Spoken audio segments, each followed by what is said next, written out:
I'm not a movie critic. I'm a guy who plays a lot of video games and especially loves Super Mario and Sonic the Hedgehog. I've been comparing their games for years now, and with both series having an excellent big screen foundation and new movies in the works, I figured it's the perfect time to compare and contrast these films and declare a definitive big screen franchise. It all started back in 2020 with the release of Sonic the Hedgehog, one of the first video game to movie adaptations to actually have some quality. But leading up to release, that did not seem to be the case, and it wasn't even because of Sonic's rocky reputation. Back then, yeah, just 4 short years ago, video games getting turned into TV and movies were not what they are now. There was a sea of straight-up garbage content covering everything from Assassin's Creed to Mortal Kombat, and even dragging down the plumber himself. In 2019 though, things started to turn around with the release of Detective Pikachu, a film that kinda broke the stigma and was a fun and profitable movie that gave the industry a glimmer of hope. One that was almost entirely overshadowed by a trailer that released around that same time for gaming's most notorious mascot.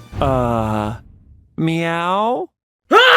That's literally how everyone on the planet reacted. I mean, you couldn't avoid memes about this design in May of 2019. It's absolutely abysmal, and we complain about it so hard that they actually listen to us. They pushed the movie back, made Sonic look more like Sonic, and released it in February of 2020 to a pretty decent reception, which for this series is a major W.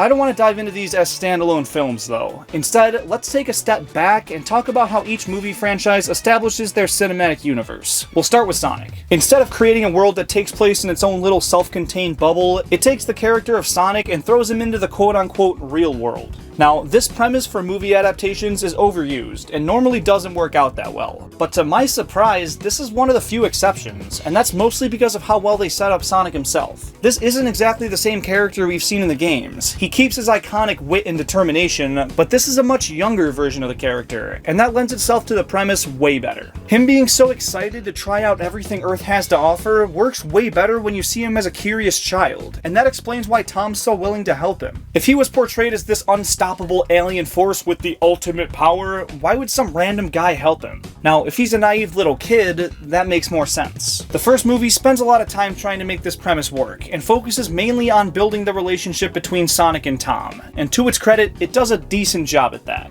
It doesn't feel crazy authentic or natural because, well, the runtime just doesn't allow that, but there are some good moments here and there. Still though, Tom is a character we haven't seen in the games, and spending so much time and effort on him doesn't feel very Sonic-like. It does, however, set up for future movies to focus more on Sonic and his friends, while the Super Mario Bros. Movie accomplishes that same thing while also feeling very Mario through and through. This movie establishes a new, self-contained universe specifically for Mario. And sure, we spend some time in Brooklyn throughout, but that's canonically where Mario and Luigi are from, and it honestly gets the perfect amount of screen time in my opinion. Using that as the motive to beat Bowser at the end though, is maybe not the best decision, but still. It's a part of this fully animated world, and does a great job setting up Mario and Luigi's backstory, even more so because it provides us a window into their home life. Now, Mario's family hasn't really been seen in any games, but these are characters any Mario fan would love to know more about. They're still directly associated with the brothers, and not some cop who just talks to donuts and doesn't even know Sonic exists. This movie cuts to the chase, and focuses exclusively on recognizable Mario characters and taking you through the world from the games. That sequence of Mario and Toad traversing the Mushroom Kingdom is so perfect, it gives us a way more in-depth look than we've ever had into a world we love, and everything's so colorful and lively. While they spend a lot of time trying to build relationships between these beloved characters, it's not the strong point of the movie. It seems like it needs to constantly push the narrative forward, and never takes the time to really slow things down and make pivotal character moments. That's an area the first Sonic movie struggles with to a lesser extent, and the second one really doesn't. But on the topic of characters, there's some pretty comparable dynamics in the second Sonic movie and the first Mario movie. There's the main characters, their lovable sidekicks, a bitter rival turned ally, and the perfect nemesis. And if you want to skip to any specific comparison, it's timestamped for you.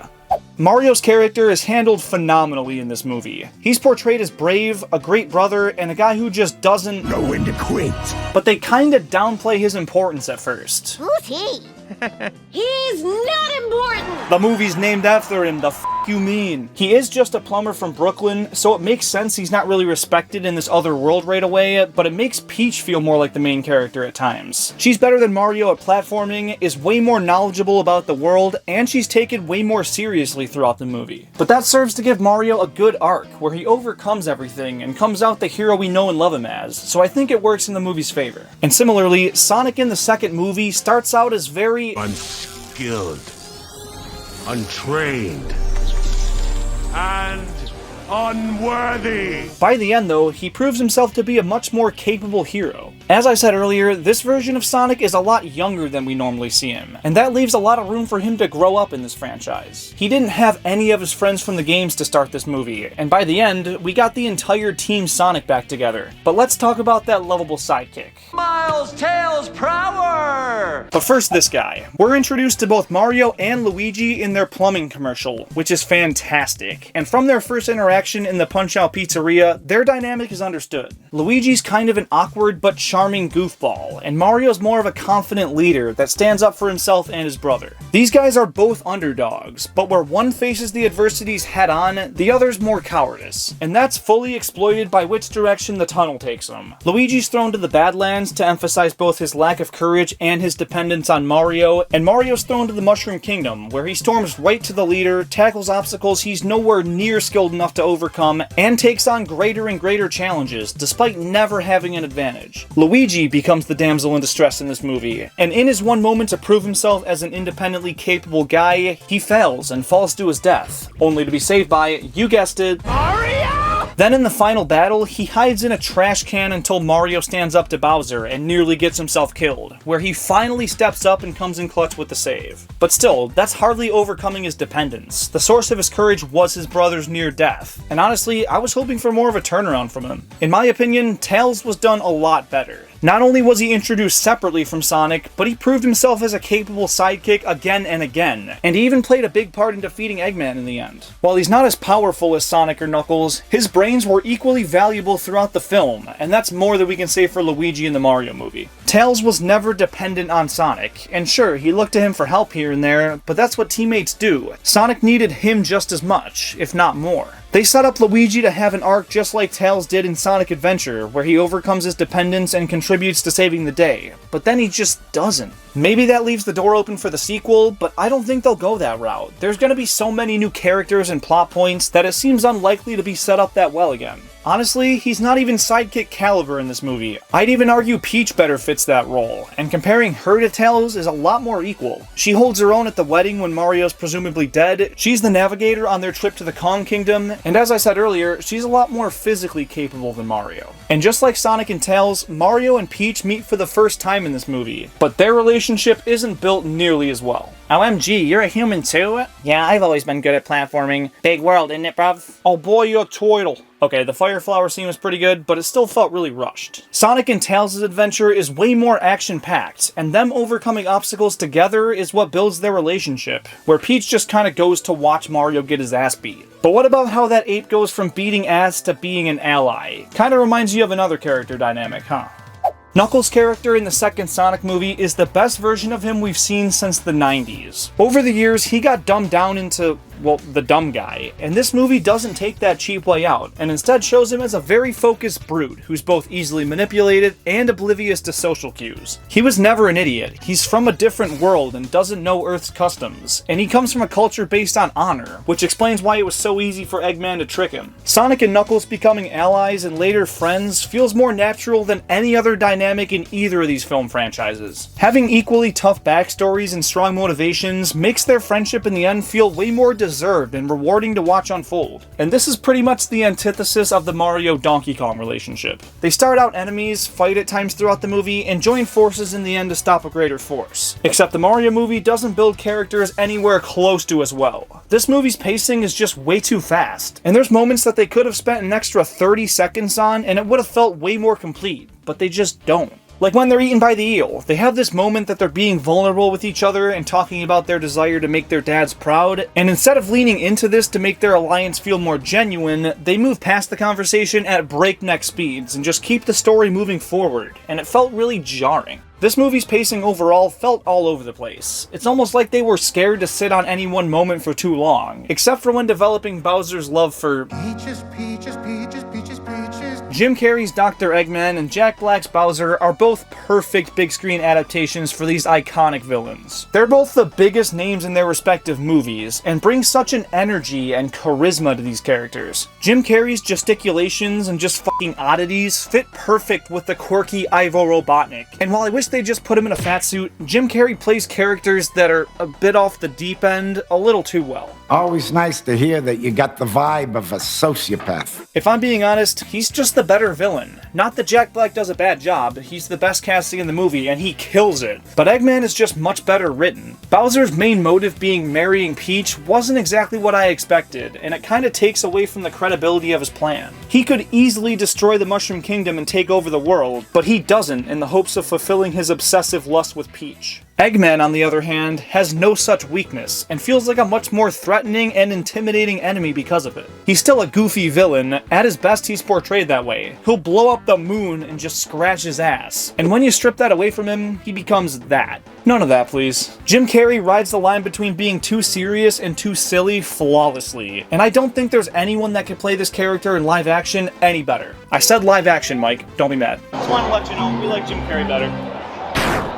Emotional damage. Bowser in the games is a short-tempered tough guy, and he definitely is in this movie too, but his affinity for Peach is a defining trait here, where in the actual games it's only been a thing once or twice. That said, it works for this plot, and it leaves the door wide open for a potential Mario-Bowser team-up in future movies, especially if some extraterrestrial force comes in and kidnaps Peach or something. I don't know, it just really caught me off guard when I first saw it, but it does make the most sense for this story to work. However, the most important aspect of a video game to movie adaptation is the commitment to and respect for the source material. Which one's more faithful? Well, taking place in its own bubble, the Super Mario Bros. Movie feels far more connected to the universe we play through in the games, where Sonic goes a completely different direction for the big screen. Not that that makes it inherently better or worse, but where this movie feels like a Mario movie, this one can feel like a movie with Sonic in it at times. Less so in the second one, but definitely in that first movie. This one's a fully animated world that was crafted around the Super Mario IP, where Sonic's an alien on the pre-established Earth. And this carries into the music too. The Sonic movie has a good soundtrack, nothing special, but it does enhance the scenarios on screen, though it doesn't have that usual Sonic flair. For as volatile as the Sonic series is in quality, the music has been consistently stellar, and nothing here really incorporates any iconic motifs or stands out on its own and demands revisiting. Whereas the Mario movie is a beautiful medley of tracks from all across the series that are remastered to feel orchestral and grand. I listen to the soundtrack while I'm working all the time, and I even bought the full thing on a vinyl record. I love to show this thing off whenever I can. But my point is, it feels more like Mario than the Sonic movie does Sonic, if that makes sense. They both have their fair share of references that'll get diehards pulling a DiCaprio in the theater more times than they can count, but the Mario movie incorporates them into the world way better. Pauline's the news lady, there's obscure items hidden in the background when they run through the Mushroom Kingdom, the pizzeria is named after Punch-Out!, Charles Martinet makes a cameo, Peach floats after beating the obstacle course, the GameCube startup is Luigi's ringtone. They're worked into this world so brilliantly that it doesn't just feel like a cheap nod. Now, the Sonic movie does this too, with the Mean Bean Cafe, the little adventure pose worked into the dance scene, and a couple smaller background details, but this movie tries harder to appeal to a broader audience by being trendy and hip. Do you know the way? I'd be happy to show you the way. Okay, that one was pretty awesome, but it makes all these pop culture and TikTok references that feel so out of place. They're clearly there so little kids can relate and be like, OMG, Eggman flossed, but to anyone else watching, it's kinda cringe. Same thing with all the fart jokes. Now, I love me some potty humor, but there was nothing remotely clever about any of it. The Mario movie doesn't do that. It knows who the audience is and what they want, and maybe Sonic doesn't have that luxury because he's not as popular nowadays, but it gives the Mario movie a little bit more integrity. When I watched these movies for my first time, I liked Mario way more at face value, but upon a second and third look, they're a lot closer than I initially thought. Now sure, Sonic Movie 2 has the annoying wedding subplot and humor more directed at children, but the parts that focus on Sonic and Co., which are way more plentiful than the first movie, feel way more natural than the interactions between Mario and Co. But the Mario movie is way more consistently delivering those interactions, which do have their moments too.